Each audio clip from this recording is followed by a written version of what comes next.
যে প্রেক্ষিতে এবার বাজেট পেশ হয়েছে সেটা হলো 2024-এ ক্ষমতায় আসার পরে তৃতীয় বাজেট। ফলে সাধারণত নির্বাচন, সরাসরি লোকসভা নির্বাচন যখন থাকে না, মধ্যবর্তী বছরগুলো থাকে, তখন সরকার কিছু সংস্কার, কিছু গ্রোথ, সেই দিকে মনোযোগ দিয়ে বাজেট তৈরি করে। এবার আরও কয়েকটা প্রেক্ষিত যুক্ত হয়েছিল, বিশেষ করে ট্রাম্পের যুদ্ধ ঘোষণা, মানে শুল্ক যুদ্ধ ঘোষণা, এবং ভারতের সাথে যে মানে ট্রাম্পের লড়াই চলছে ট্রেড এগ্রিমেন্ট নিয়ে, এবং যেভাবে একতরফাভাবে ট্রাম্প শুল্ক বাড়িয়ে 50% করেছে ভারতীয় পণ্যের উপর, তাতে প্রভাব ছিল। ফলে সেই প্রভাব কী করে কাটিয়ে উঠতে পারে সেটা আমার কাছে ছিল ইম্পর্টেন্ট। দ্বিতীয় বিষয়ে ছিল, সেটা হলো যে অপারেশন সিঁদুর হয়েছে। এই রকম অবস্থাতে ভারতবর্ষের সেনাবাহিনীর কনটেক্সটে বা নিরাপত্তার কনটেক্সটে বাজেটে কি বরাদ্দ পায় সেটা আমার কাছে অগ্রাধিকার দ্বিতীয় ছিল। আর অবশ্যই তৃতীয় যে বিষয়টা, সেটা হলো আমি জানতাম যে কর গতবারই ব্যাপক ছাড় দেওয়া হয়েছে, অর্থাৎ ইনকাম ট্যাক্সে গতবারই রেভলিউশনারি ছাড় দেওয়া হয়েছে। ফলে সেটা কার্যকারী এবছর হবে। ফলে নতুন করে কর কাঠামোর মধ্যে সামান্যতম পরিবর্তন আসবে এটা আমি বিশ্বাসই করিনি, অর্থাৎ ইনকাম ট্যাক্সের কোনো পরিবর্তন আসতে পারে এটা আমি বিশ্বাসই করিনি। কিন্তু এইরকম অবস্থাতে একটা অবশ্যই মানে জায়গা ছিল, সেটা হলো যে ভোটমুখী 5 রাজ্য, পশ্চিমবাংলা তার মধ্যে রয়েছে। তাহলে পশ্চিমবাংলার কনটেক্সটে কিছু কি মানে বাজেটে থাকবে, যেমন বিহারে আমরা দেখেছিলাম, সেরকম কি কোনো প্রকল্প থাকবে যেটাকে নির্বাচনী প্রচারে বিজেপি ব্যবহার করবে? সামগ্রিকভাবে যদি আমি দেখি তাহলে বলবো যে যেভাবে চলছিল চলতে দাও, এই বার্তাই বাজেটে আছে। সঙ্গে ট্রাম্পকে মোকাবিলা করবার জন্য যারা এনআরআই আছেন, এনআরআই ব্যবসায়ী আছেন, অর্থাৎ বিদেশে ভারতীয়রা ব্যবসা করছেন, তাদের জন্য একের পর এক কর ছাড় দেওয়া হয়েছে। তাদের জন্য মানে আয়কর ডিসক্লোজার করে সুবিধে নেওয়ার সুযোগ আছে। পেনাল্টি সরলীকরণ করা হয়েছে। অর্থাৎ পরিষ্কার এনআরআই যারা আছেন ব্যবসায়ী, তারা আমেরিকায় হতে পারেন, তারা ইউরোপে হতে পারেন, তাদের জন্য ব্যাপক কর ছাড় বা বিভিন্ন সুযোগ সুবিধে, বা যদি কোনো কেউ মানে ট্যাক্স আগে কখনো জমা দেয়নি সেই টাকা সাদা করবার সুযোগ কিন্তু দেওয়া হয়েছে বাজেটে। কারণ আমরা জানি যে অল্প সময়ের মধ্যেই ট্রাম্প কিন্তু বিদেশ থেকে যারা টাকা পাঠান, রেমিটেন্স যেটাকে আমরা বলি, তার উপরে কিন্তু কর চাপাতে পারে। ফলে আগামী দিনের আশঙ্কার কথায় ভেবেই কিন্তু এনআরআইয়ের উদ্দেশ্য কিন্তু একের পর এক প্রকল্প সীতারাম নির্মলা জানিয়েছেন। দ্বিতীয় যে বিষয়টা, সেটা হলো যে সেনাবাহিনীর কনটেক্সটে, বিশেষ করে অপারেশন সিঁদুরের কনটেক্সটে, আমরা জানি অপারেশন সিঁদুর চলছে, এটা সরকারের বক্তব্য। ফলে অপারেশন সিঁদুর কোন দিকে মন নেয় আগামী দিনে, সেই কনটেক্সটে ভারতবর্ষের সেনাবাহিনীর আধুনিকীকরণ, সাপ্লাই লাইনকে মানে শক্তিশালী রাখা, অর্থাৎ আর্মস, অ্যামিনিশন, তার সশক্তিকরণের জন্য যে বিপুল টাকা দরকার, সেই বিপুল টাকার প্রতিফলন কিন্তু এবার দেখা গেছে। এবারও বাজেটে 6,000 কোটি টাকা অতিরিক্ত বরাদ্দ করা হয়েছে। সব মিলে আমাদের ডিফেন্স সেক্টরে প্রায় 15% উপরে, মানে মোট বাজেটের 15% উপর ডিফেন্স সেক্টরে ব্যয় করা হচ্ছে। বোঝাই যাচ্ছে মোদী সরকার ডিফেন্সের সাথে কোনো কম্প্রোমাইজ করতে রাজি নয়, সেই জায়গাটা নিশ্চিত হয়েছে। তৃতীয় যে বিষয়টা আমি বলবো যে সরকার আপ্রাণ চেষ্টা করছে কিছু ইনস্টিটিউশন বিল্ডিং এবং হায়ার এডুকেশনের উপর গুরুত্ব আরোপ করতে। সরকার হায়ার এডুকেশন সংক্রান্ত একাধিক ইনস্টিটিউশনের কথা বলছেন, এবং একই সাথে ভারতবর্ষের বিভিন্ন প্রান্তে আয়ুর্বেদ ইনস্টিটিউশন তৈরি করা, মানে আইআইএমের মতন আয়ুর্বেদ আইআইএম 3টে তৈরি করবার প্রস্তাব সরকার রেখেছে। সরকার হায়ার এডুকেশনের বিনিয়োগও কিন্তু গত বাজেটের থেকে এবার অনেকটা বাড়িয়েছে। আশা করা হচ্ছে নতুন এডুকেশন পলিসি যেটা চালু করেছে, 12,000 প্রাথমিক 12,000 সেকেন্ডারি স্কুল সারা দেশে তৈরি করবার কথা বলছেন, এবং প্রতিটি জেলাতে একজন করে না একটি করে অন্তত মহিলাদের হোস্টেল গঠনের কথা সরকার বলছেন, মানে এই বাজেটে নির্মলা বলেছেন। ফলে মহিলাদের শিক্ষা প্রসার, হায়ার এডুকেশন শিক্ষা প্রসারের জন্য অন্ততপক্ষে এই বাজেটে কিছু ইঙ্গিত দেওয়া হয়েছে, সেটা ভীষণ গুরুত্বপূর্ণ। একই সাথে বিজ্ঞান প্রযুক্তির বিকাশ এর কথা ভেবে এই বাজেটে কিন্তু বরাদ্দ গতবারের থেকে 20% বেড়েছে। আপনারা যদি লক্ষ্য করেন, বিজ্ঞান প্রযুক্তির নানা ক্ষেত্রে সেক্টরে কিন্তু বিনিয়োগ এই সরকার বেড়েছে। আগামী দিনে গগন অভিযান আছে, সেই অভিযানের ভারতের বড় বিনিয়োগ দরকার, সেই অনুযায়ী কিন্তু বাজেট বরাদ্দও করা হয়েছে। এবার যদি ছোট মাঝারি শিল্পের দিকে তাকাই, তাহলে এবছর বাজেটে প্রায় 10,000 কোটি টাকা অতিরিক্ত ছোট মাঝারি শিল্পের জন্য বরাদ্দ করা হয়েছে। তার মধ্যে যদি লায়াবিলিটিস কিছু থাকে, অর্থাৎ ব্যাংকের কোনো লায়াবিলিটি ছোট ছোট সংস্থাগুলো থাকে, তার লায়াবিলিটিস মুক্ত করবার জন্য, লায়াবিলিটি থেকে তাদেরকে রেহাই দেওয়ার জন্য সরকার উদ্যোগ নেবে ঘোষণা করেছে। লোন সংক্রান্ত ঘোষণা আছে এর মধ্যে, অর্থাৎ কিছু সাপোর্ট দেওয়া হবে, লোন সংক্রান্ত সাপোর্ট দেওয়া হবে। আর প্রমোশন, মানে ব্যবসা প্রমোশন সংক্রান্ত সাপোর্ট দেওয়া হবে, তার মধ্যে মার্কেটিংও রয়েছে। অর্থাৎ খুব পরিষ্কার করে বলে ক্ষুদ্র ও মাঝারি শিল্পের জন্য কিন্তু খুব সুচারুভাবে পরিকল্পনা সরকার রেখেছে, ব্যয় বরাদ্দও বাড়িয়েছে 10,000 কোটি টাকা। একই সাথে বহুদিন পরে হলেও এটা ভালো যে ছোট শহরগুলোর বিকাশের জন্য সরকারের ভাবনা অন্তত এই বাজেটে প্রতিফলিত হয়েছে। আমরা চাইব সেই প্রতিফলন যাতে বাস্তবে কার্যকারী হয়। 5,000 কোটি টাকা ব্যয় করার কথা বলা হয়েছে, যেই শহরগুলো 5 লক্ষর নিচে জনসংখ্যা আছে। সেই ছোট একসময় আজ থেকে প্রায় 20-22 বছর আগে small and medium town development একটা প্রজেক্ট ছিল, ক্ষুদ্র ও মাঝারি শহর বিকাশের প্রকল্প ছিল। সেটার পরে আর অনেক দিন ধরেই কিন্তু ক্ষুদ্র মাঝারি শহর বিকাশে তেমন উদ্যোগ নেয়নি, বরং যে সরকার গত কয়েকটা বাজেটে আপনারা যদি দেখেন তাহলে স্মার্ট সিটি উপর জোর দিয়েছে, মেগা সিটির উপর জোর দিয়েছে, মেট্রোপলিটন ডেভেলপমেন্টের উপর জোর দিয়েছে, কিন্তু ক্ষুদ্র ও ছোট শহরের বিকাশে এবার কিন্তু স্পষ্ট রূপরেখা আমরা দেখতে পাচ্ছি। আরেকটি বিষয়ে আমার মনে হয়েছে যে পশ্চিমবাংলা এই নির্বাচনে বিজেপি ব্যবহার করতে পারে এমন 3টে প্রকল্প তো খুব স্পষ্ট করে ঘোষণা করেছে, যে 7টি ফ্রেট করিডরের কথা বলা হয়েছে। ফ্রেট করিডর থেকে শুরু করে যে মানে হাই স্পিড করিডর গঠনের কথা বলা হয়েছে। তার মধ্যে একটি খুব গুরুত্বপূর্ণ, উত্তরবঙ্গ বিজেপির জন্য গুরুত্বপূর্ণ। বিজেপি লাস্ট কয়েকটি নির্বাচনে একের পর এক আসনে জয়ী হচ্ছে উত্তরবঙ্গে।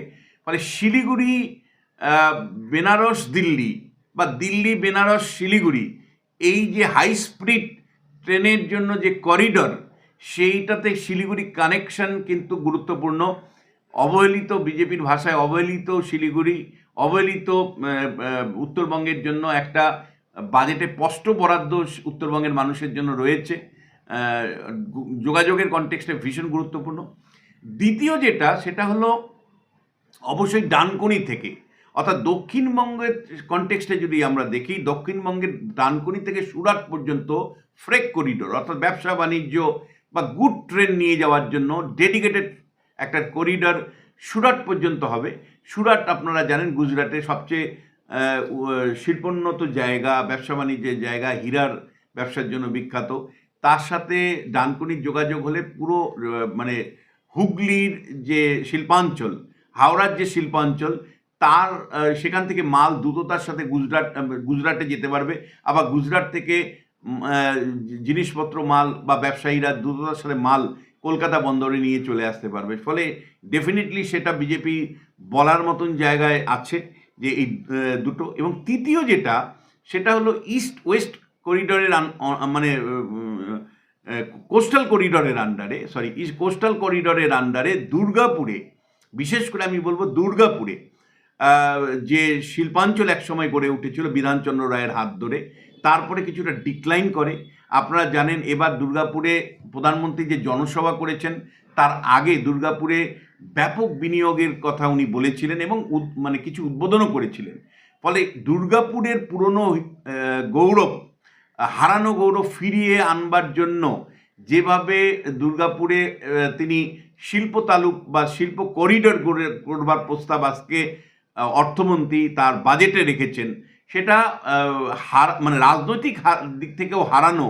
আসানসোল দুর্গাপুরে বিজেপি যে ব্যাস্টন ছিল এক সময়, যখন বাবুল সুপ্রিয় ছিলেন, তারপরে তিনি তৃণমূলে জয়েন করেন, আবার সেই পশ্চিম বর্ধমানের শিল্পাঞ্চল ফিরিয়ে আনবার কিন্তু একটা জন্য একটা অন্ততপক্ষে বুস্ট করলেন বাজেটে দুর্গাপুরের শিল্পাঞ্চলকে বিশেষভাবে সহায়তা করবার মধ্য দিয়ে। ফলে আমি মনে করি যে এই বাজেটে দেখো, বাজেটে যা থাকে তারপরে প্রচার খুব ইম্পর্টেন্ট। বিজেপি কি পারবে যে শিলিগুড়ি থেকে বেনারস হয়ে যে দিল্লিতে হাই স্পিড ট্রেনের করিডর বাজেটে রাখা হলো, সেটা নিয়ে কি প্রচার সত্যি করে মানুষের কাছে পৌঁছতে পারবে? ডানকুনি থেকে সুরাট পর্যন্ত যে ফেক করিডর, ব্যবসা বাণিজ্যের জন্য যে বিশেষ যোগাযোগ ব্যবস্থার কথা ঘোষণা করলো, সেটা কি বলতে পারবে? বা যেভাবে শিল্পাঞ্চল দুর্গাপুরের বিকাশের জন্য বলা হলো, সেটা কি সত্যি করতে পারবে?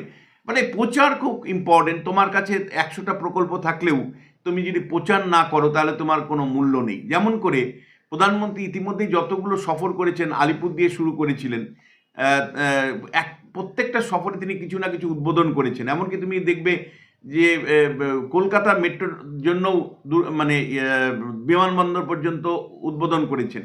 কিন্তু বিমানবন্দরের মেট্রো উদ্বোধন যে প্রধানমন্ত্রী করেছেন, কলকাতা শহরে কোনো একটা ছবি দেখাতে পারবে?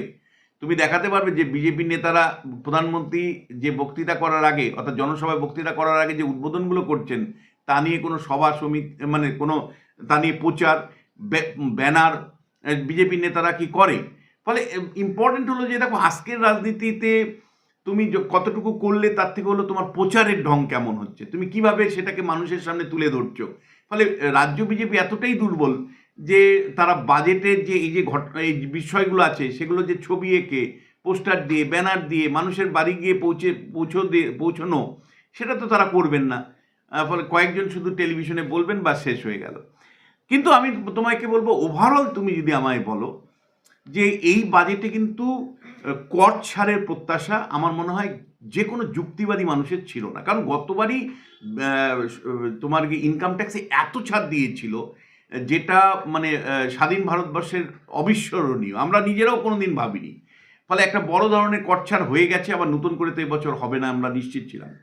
দ্বিতীয় যে বিষয়টা, সেটা হলো যে দেখো, এবার সেন্ট্রাল গভর্নমেন্টের বাজেট মানে নয়, নির্বাচন নয়, অর্থাৎ লোকসভা নির্বাচন নয়।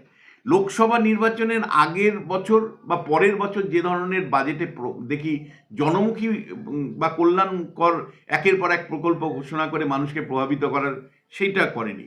কিন্তু একই সাথে আমি বলবো, এই বাজেট যেভাবে চলছে ডেভেলপমেন্টের গতি, সেই গতিকে বজায় রাখা, তাকে আরও অতিরিক্ত বজায় রাখা এবং কিছুটা আগাম পারসেপশন আনার চেষ্টা করছে, আগাম বোঝার চেষ্টা করা হয়েছে।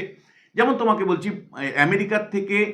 আমেরিকাতে যে ভারতীয় ব্যবসায়ীরা ব্যবসা করেন, তাদের উপর আঘাত আসতে পারে, এটা সারা পৃথিবীর বিশেষজ্ঞরাই বলছেন যে ট্রাম্প কখন কি করবে বলা যায় না। এমন হয় যে ভারতীয়রা যেখানে ব্যবসা করছেন তাদের উপর কর বসিয়ে দিতে পারে। সেই অবস্থায় তারা যাতে কিছুটা সুরাহা পান, তার জন্য তুমি দেখবে নির্মলা আজকে অর্থমন্ত্রী একের পর এক মানে বিভিন্ন প্রকল্পে ছাড় দিয়েছেন বা করের সরলীকরণ করেছেন, তাদের আয় ডিসক্লোজার করবার জন্য নতুন প্রকল্প কথা বলেছেন, সরলীকরণের কথা বলেছেন। ফলে সেইটা আগাম পারসেপশন, আগাম মানে অনুমান করে এই করের সুযোগটা তারা করেছেন, এটা আমি মনে করি খুব ভালো। দ্বিতীয় যেটা দেখো, জাতীয় নিরাপত্তার সাথে কোনো কম্প্রোমাইজ চলে না। তুমি একবেলা না খেয়ে থাকতে পারো, কিন্তু সেনাবাহিনী যদি তোমার অত্যন্ত প্রহরী হিসেবে ভূমিকা পালন না করে বা তোমার যদি দুর্গ রক্ষা করতে না পারে, তাহলে তোমার এই স্বাধীনতা থাকবে না, তোমার এই বাজেট থাকবে না। ফলে সেনাবাহিনীর জায়গা থেকে আমি মনে করি যে বিপুল পরিমাণে বাজেটে বরাদ্দ বৃদ্ধি করেছে, সেটা ইতিবাচক। শিক্ষা বহুদিন থেকে মানে আমাদের অভিযোগ যে মানে সেইভাবে উচ্চশিক্ষাতে অ্যাটেনশন দেওয়া হচ্ছিল না। এবার অন্ততপক্ষে উচ্চশিক্ষাতে অ্যাটেনশন দেওয়া হয়েছে একাধিক সেক্টর, মানে ছাত্রীদের হস্টেল নির্মাণ থেকে শুরু করে বিভিন্ন উচ্চশিক্ষার ইনস্টিটিউশন গঠন থেকে শুরু করে বা তোমার গিয়ে 12,000-এর মতন স্কুল নির্মাণের কথা বলে মানে নতুন এডুকেশন পলিসিটাকে ইমপ্লিমেন্ট করবার মতন যে জায়গা, সেই জায়গা তৈরির একটা প্রয়াস এই বাজেটের মধ্যে আমি দেখতে পেয়েছি। কিন্তু একই সাথে তোমাকে আমি বলবো যে মানে দেখো, আমার তোমার প্রত্যেকটা পরিবারের বাড়িতে বাড়িতে কর্মসংস্থান খুব ইম্পর্টেন্ট বিষয়। সেই কর্মসংস্থান নিয়ে নির্দিষ্ট করে যে খুব একটা আশ্বাস আমি পেয়েছি তা নয়। এটা এক্সপেক্ট করা হচ্ছে যে যে রিফর্মগুলোর কথা বলছেন, কর ছাড়গুলোর কথা বলছেন, বা ক্ষুদ্র মাঝারি শিল্পের জন্য যে 10,000 কোটি টাকা বরাদ্দ করার কথা বলছেন, এগুলো যদি মাটি পর্যন্ত আসে, গ্রাউন্ড লেভেল পর্যন্ত যদি কার্যকারী হয়, তাহলে সেখান থেকে ইনকাম মানে সেখান থেকে এমপ্লয়মেন্ট জেনারেশন হবে, সেখান থেকে কর্মসংস্থান তৈরি হবে। তোমার আমার বাড়ির ছেলেমেয়েরা চাকরি পাবে না, কিন্তু কর্মসংস্থানে যুক্ত হতে পারবে। চাকরি মানে হলো সরকারি চাকরি অনেকটাই মনে করি, বা তোমার গিয়ে অর্গানাইজ সেক্টরের চাকরি মনে করি। কিন্তু যে অর্থনৈতিক সংস্কারগুলো নিয়েছে, কর্মসূচিগুলো নিয়েছে, তার ফলে তোমার গিয়ে কর্মসংস্থান হতে পারে, একেবারে বেকার থাকবে না, এরকম একটা পরিস্থিতি তৈরি হতে পারে, এটা প্রত্যাশা। কিন্তু তোমায় বলতে চাই, সবচেয়ে বড় যে আজকের ডিসিশন আমি বলবো, যেটা মানে ঘোষণা হলো, সেটা হলো 16 ফিনান্স কমিশনের সুপারিশ কার্যকারী করা।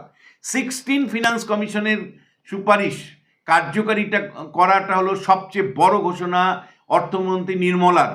কেন বলছি, নরেন্দ্র মোদী ক্ষমতায় আসার পরে রাজ্যগুলোর হাতে ব্যাপক পরিমাণে টাকা হস্তান্তর করেছিল। তোমাদের মনে নিশ্চয়ই থাকবে, উনি এসেই মানে অর্থ কমিশন আগে রাজ্যগুলোকে মোট আদায়কৃত করের 32% দিত। 32% মানে রাজ্যগুলোর মধ্যে ভাগ করত। আর নরেন্দ্র মোদী ক্ষমতায় আসার পরে এক লব্ধে 32 থেকে ফিনান্স কমিশনের শেয়ার 42-এ নিয়ে গিয়েছিল। ফলে যেটা ভীষণ ইম্পর্টেন্ট, সেইটা তো তারা বজায় রাখছেনই। ফলে এটা আমার কাছে খুব ইম্পর্টেন্ট মনে হয়েছে যে মানে কেন্দ্রের শেয়ার, সেই শেয়ারটাকে মানে যেটা নরেন্দ্র মোদী বৈপ্লবিকভাবে বাড়িয়েছিলেন যে রাজ্যগুলোর হাতে আরও টাকা যাক, সেই উদ্যোগটা কিন্তু তারা জারি রাখছেন। 16 ফিনান্স কমিশনের সুপারিশ তারা মেনে নিচ্ছেন, সেই ঘোষণাও কিন্তু আজকে অর্থমন্ত্রী বললেন। স্যার, এখানে একটা ছোট্ট প্রসঙ্গ, সেটা হচ্ছে যে এই যে রাজ্য বিজেপি রয়েছে, এই বাজেটের মাধ্যমে কিভাবে সাধারণ মানুষ কিংবা পশ্চিমবঙ্গবাসীর মন জয় করতে পারবে, আদতেও কি পারবে? আর একটা প্রসঙ্গ, সেটা হচ্ছে যে এখানে ডানকুনি রয়েছে, দুর্গাপুর রয়েছে, সিঙ্গুরেও কিন্তু প্রধানমন্ত্রী সভা করেছিলেন, কিন্তু সিঙ্গুরের প্রসঙ্গ এখানে কিন্তু নেই। সেই প্রসঙ্গটা নিয়ে কি বলবেন? দেখো, বাজেটে সিঙ্গুর নির্দিষ্ট থাকবে তা নয়, কিন্তু প্রধানমন্ত্রী যখন এসছিলেন তখন আমি প্রত্যাশা করেছিলেন উনি কিছু একটা উনি একটা আশ্বাস দিবেন, সেটা উনি দেননি। বাজেটে আমি আশা করিনি। একটাই বলতে পারে যে মানে সিঙ্গুরের কাছাকাছি মানে ডানকুনি, সেখান থেকে একটা ফ্রেট করিডর সিঙ্গুরের কাছাকাছি মানুষ বা সিঙ্গুরবাসী পেল, এইটাই বলতে পারে।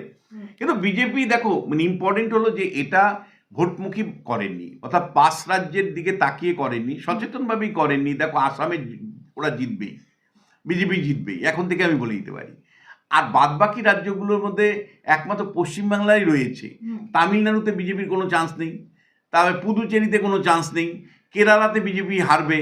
ফলে বিজেপি মানে পুরো তাস দেখাতে চায়নি যে ভাই ঠিক আছে, লোকসভার সময় আসবে, তখন নরেন্দ্র মোদী অমিত শাহকে জিততে হবে, সবটা করতে হবে। কিন্তু তার মধ্যেও বলবো খুব মানে কৌশলে এমন 3-4টে প্রকল্প পশ্চিমবাংলার জন্য ঘোষণা করেছে, সরাসরি ঘোষণা করেছে, যেগুলো বিজেপি রাজ্য নেতৃত্ব যদি প্রচারে আনতে পারে, কিন্তু আদতেও পারবে কিনা আমার সন্দেহ। আবারও বলছি, উত্তরবঙ্গর বিস্তীর্ণ অঞ্চল বিজেপি বেশ কয়েকটা নির্বাচনে জয়ী হচ্ছে। ফলে সেইখানকার মানুষের সন্তুষ্টি বিধান করতেই পারে যে শিলিগুড়ি থেকে বেনারস হয়ে দিল্লি পর্যন্ত একটা দ্রুতগামী রেলের করিডর হচ্ছে, যেটা শিলিগুড়ির অর্থনীতিকে বুস্ট আপ করবে, ট্যুরিজমকে বুস্ট আপ করবে, বা উত্তর পূর্বাঞ্চলের ডেভেলপমেন্টকে বুস্ট আপ করবে। একইভাবে আমি বলবো ডানকুনি থেকে যে সুরাট পর্যন্ত যে বাণিজ্যিক করিডর, সেটাও আর্থিক বিকাশ ঘটাবে। আর দুর্গাপুরের যে শিল্পাঞ্চলের করিডরের কথা বললাম, এগুলো প্রচারে কতটুকু আনে সেটা ভীষণভাবে ইম্পর্টেন্ট। তার উপর নির্ভর করবে যে এই বাজেট বিজেপির নির্বাচনী জায়গা থেকে কোনো সুবিধে দিল কি না দিল।